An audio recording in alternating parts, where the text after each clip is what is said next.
What's up, everyone? In this YouTube video, we're going to sit down with my coaching student, Sebastian. He went from around $8,000 in sales per month around 6 months ago to over $60,000 in sales in the month of December. So we're going to ask him a couple questions: how he got started, what was his major catalyst for growth, and some advice he has for beginners just getting to the space now. So if you like this video, be sure to leave a like, drop a comment, and subscribe as well. And let's get right into the video. All right, what's up, Sebastian? Thanks for joining us. Give the people a little background, how you got started, how old are you, where you're from, and things of that nature. Oh yeah, purchasing. Hello, everyone knows my name is Sebastian Wanzo. I started at Amazon around a year ago now. My first introduction to just entrepreneurship and just Amazon itself was probably a year ago as well. With the very first person I just found on YouTube was like Reezy Resell. I watched all his videos. I didn't really think much about it, but then I found Flip for Miles and Warren for Profits YouTube videos, and I realized really wow, it's really interesting stuff. I went more in depth to that, and I'm more here. I'm currently stationed in North Carolina. I am active military. Yep. And So you stumbled across them on Reezy's like YouTube videos or Instagram Reels, or how'd that come about? it was mostly just YouTube videos. It was more like as I was transitioning outwards, I knew I wanted to do college, but also something else as well. So I always saw myself doing a business as well. So I just found YouTube videos, and his videos popped up doing like his thumbnails, like making $1,000 off Legos, something like that, Yep, like yep, eye catching. But yeah. now the more I look into it, it's like, oh, okay, cool. It's not just Lego. It's like actual business, shoes, anything. So it's really interesting. Cool, cool, cool. So how those early days look like for you? Like month 1 and 2, run me through that. What was your operation? Were you doing RA, OA? What was the early days like? The first months were definitely a lot of struggling just because I was still learning about the business. It was mostly it was basically all RA. I basically just copy, whatever the YouTube video said, go to the Walmart clearance section, scan everything. I scan everything. It took me hours.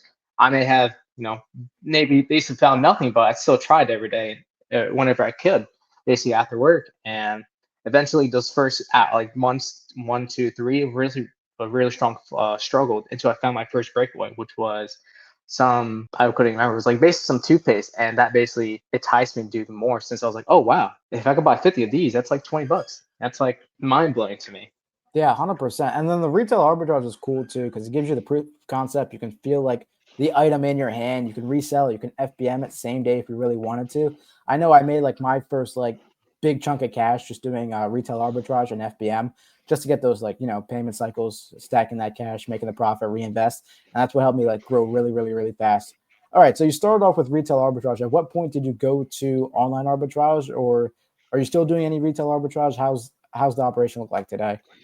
I still do partially retail arbitrage, but right now it's more like 80% OA and 20% RA, just because once you understand RA, it's more like, all right, do they have this in stock? If not, all right, off to the next door. But I think I started transitioning to like OA probably month 4 or 5 when I started being a lot more talkative with other people online and like roadmaps and courses and all that. And that really helped me just find more people who do the same thing as me. And once you find that first person, you get your first Discord call, you're all nervous and all that. But once you start guys talking and just get to know each other, it's a lot easier just to do OA since you guys could basically learn off each other. Yeah, 100%. That networking part is like massive too. Like I talk about in all the interviews I've done that we were just talking about before we hopped on this call.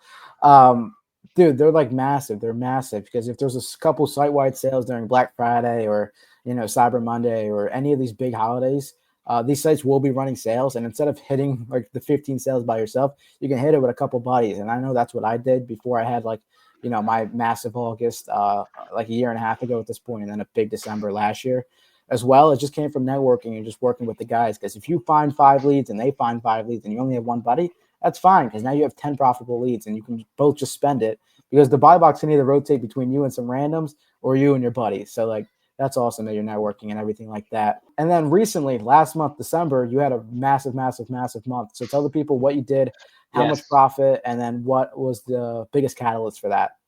Yeah.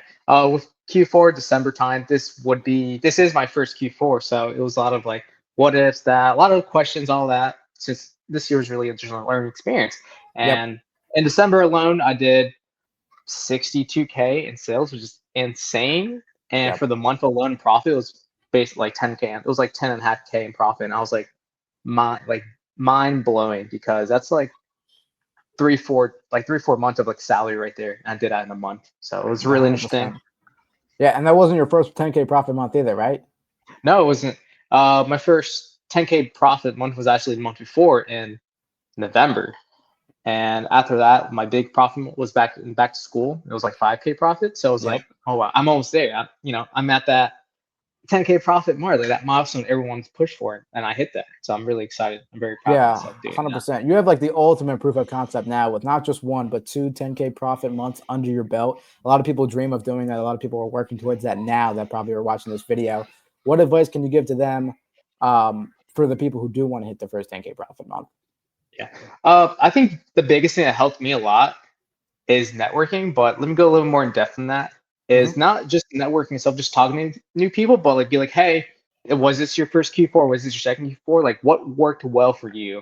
And like, hey, here's what I'm looking for. This, like, is this worthwhile? It's like, hey, and like the more times you talk to that one person, they literally tell you like, hey, buy from the website, buy this, buy 50. I got these last year. They worked fine, and that helped alone. I think my most two profitable ASINs alone were basically just by not handouts directly, but like people just telling me, hey, go on this brand, look at this ASIN. If you like it, it's up to you if you want to buy it. And that was like almost 30%, 40% of my tie profit in December. And that wasn't even me looking for it. By just knowing that person, they just told me about it.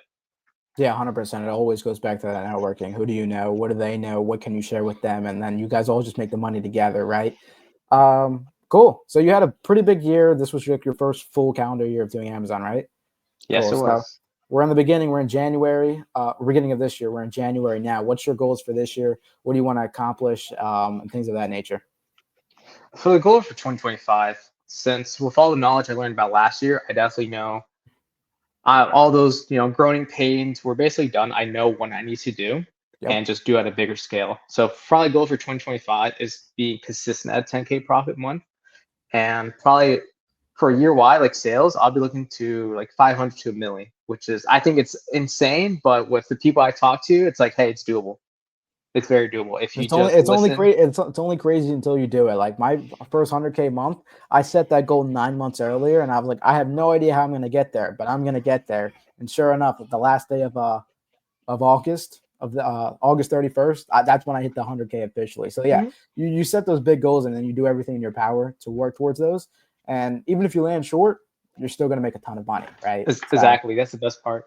Yeah, 100%. Cool. So run me through your software stack too for the people who are curious.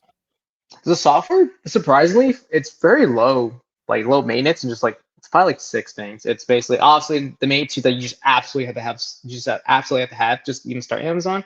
Yep. Keepa, SellerAmp. That's like I use that 100% of the time. Like I don't know when I don't use that. Keepa, SellerAmp. I do use a repricer that helps me a lot with like OA products to give me that extra profits. It's Aurora. For bookkeeping, it's usually SellerAmp. Or my bad, Sellerboard. Yep. Sellerboard, yes. I like that a lot. And since I still do like in-house prep, I am transitioning to a prep center.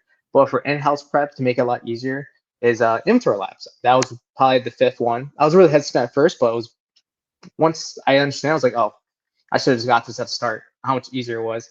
And I think other than that is, let's see. Repricer? Yeah, Repricer, Aura.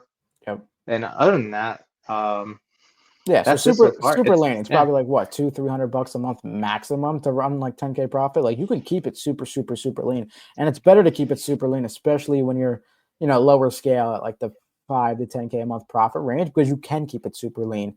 But eventually you're gonna have to get some more software, some more help, whether that is like more buddies or virtual assistants. Do you have any virtual assistants by the way? Not right now currently, but I am definitely looking into that since a lot of my admin stuff, I just start to realize like, hey, I'm spending like 3-4 hours a day or like a Sunday day just trying to figure all that done. It's like, all right, I'd rather just pay, a VA $400, $500 a month, whatever it is, and just basically buy my time back and just basically push myself out of the business. So I'm not really worrying about low ROI returns, but actually just focusing on sourcing and just enjoy myself.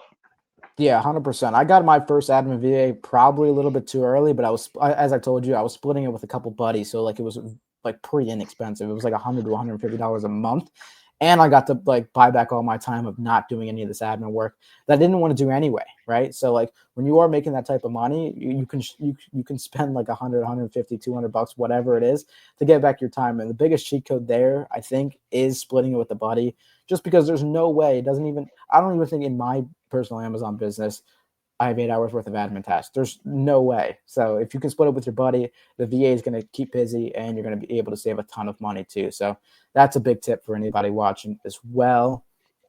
Yeah, I'll be looking to split it with somebody too. Cool. If you had to go back, what would you redo?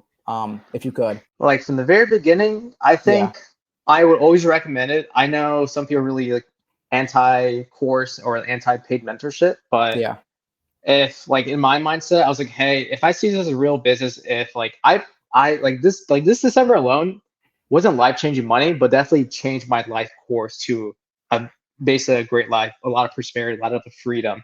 So instead of struggling, learning everything on myself, YouTube, like just for YouTube videos, definitely I would always recommend is a course. But obviously talk to your people, see if it's worth your while. But getting a course for me personally was definitely fast tracking all these long-term struggles. Everything's nice, organized. You have someone that really relies on that you can rely on. Be like, hey, questions like, hey, is this worthwhile? Is it not? So you're not really paying extra for like these dumb mistakes that your coaching or your mentorship really just tells you, hey, don't worry about it. I know since my past experience. That's probably the number one thing I would tell people.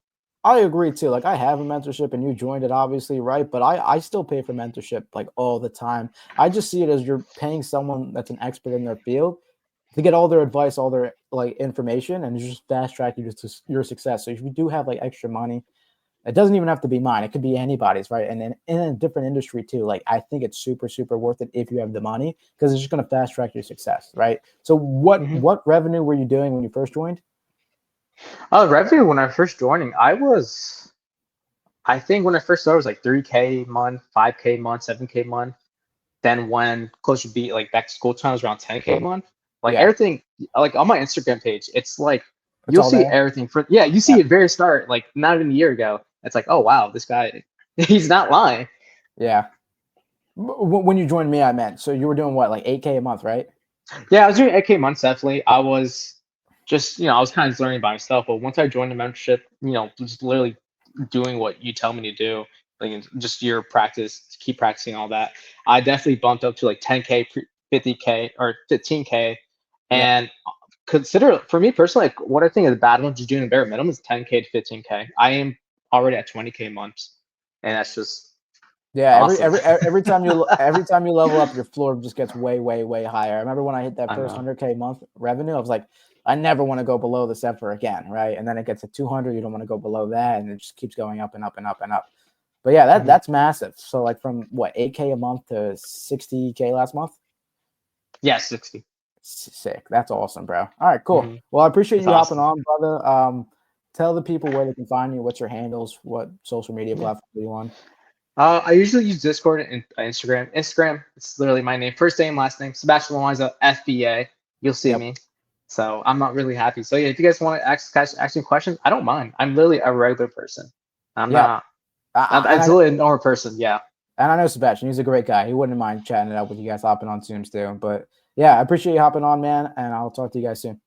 Thank you guys so much for watching that video. Be sure to go follow Sebastian on all platforms. And if you are interested in joining my mentorship program, I'll leave a link to book a call in the description, and I'll see you guys in the next one.